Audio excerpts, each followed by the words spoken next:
Well, we're going to bring you the first interview with the couple at 6 o'clock. They've spoken to the BBC's Michelle Hussein.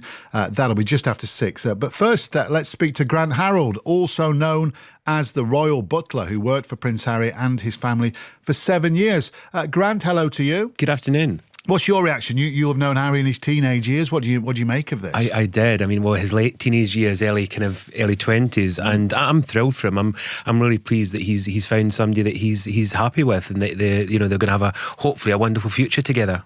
Now, Grant, the transition won't exactly be the same, but you came from what we call a normal sort of background into the royal household. Yes. Meghan Markle, she's an American TV star, of course, but she's still a commoner, if you will, going into that circle. How will she cope? The thing that's wonderful about the royal household that I've found is that there's people there to kind of keep you right and to help you, and it doesn't matter if you're working for them or obviously marrying intimate. It is going into a very old-fashioned institute that's been around for many centuries, but there's people there to help you understand what your role is going to be and to adapt, whether that's obviously as a member of the family or working for them. There's a great support group there that make it an easy transition, and it's a wonderful experience.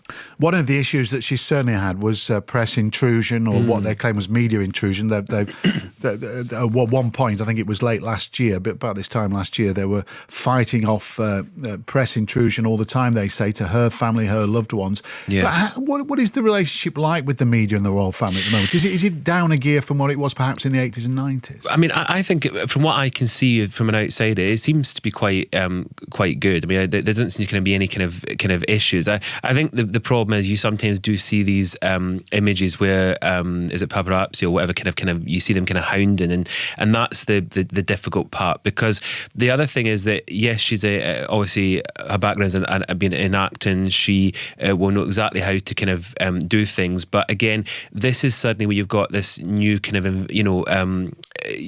kind of been watched all the time. So it's not just because of the fact of being an actor, it's now because of marrying, dare I say, one of the most eligible bachelors in the world. And so there's going to be a lot more attention and interest on her, and it's really difficult. I mean, what would you say to somebody like that? You know, that's the end of your kind of private life to an extent, because you're always going to be watched.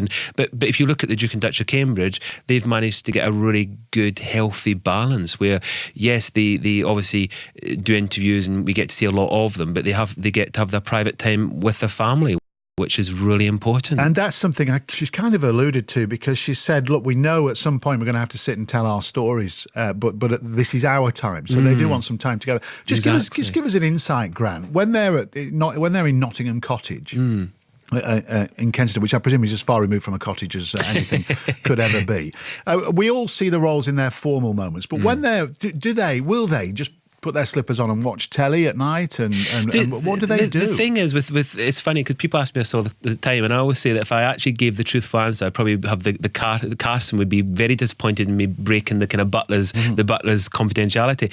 But no, the reality is with like all of us, you know, they have we see that they have their very kind of normal lives, and it's not a secret. You only have to look at some of these documentaries we've had over the last couple of decades where you get to see the royals and what they kind of do, from the Queen and the Duke of Edinburgh when they'd go off and have their picnics or their barbecues. And I mean, the reality is it's not any different to what the rest of us do. Of course, it's a privileged lifestyle, and it's, as we've said a minute ago, you're always kind of being watched under the media's eye. But the reality is thankfully they lead very normal lives, which is important, because I think the Duke and Duchess of Cambridge said they want their children to have as normal upbringing as possible. So I think that's what, you know, hopefully they will get.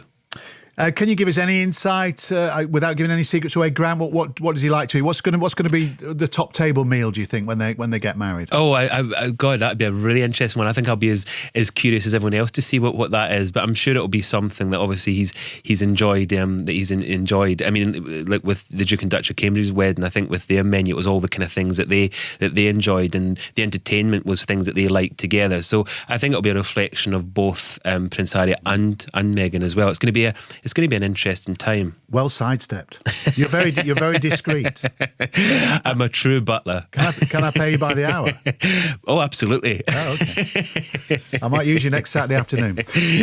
Listen, great to talk to you, Grant. Thank you. Likewise. Thank you for coming on the show. There we are. Grant Harold, former royal butler, known as the Royal Butler to Prince Harry, amongst others. Right.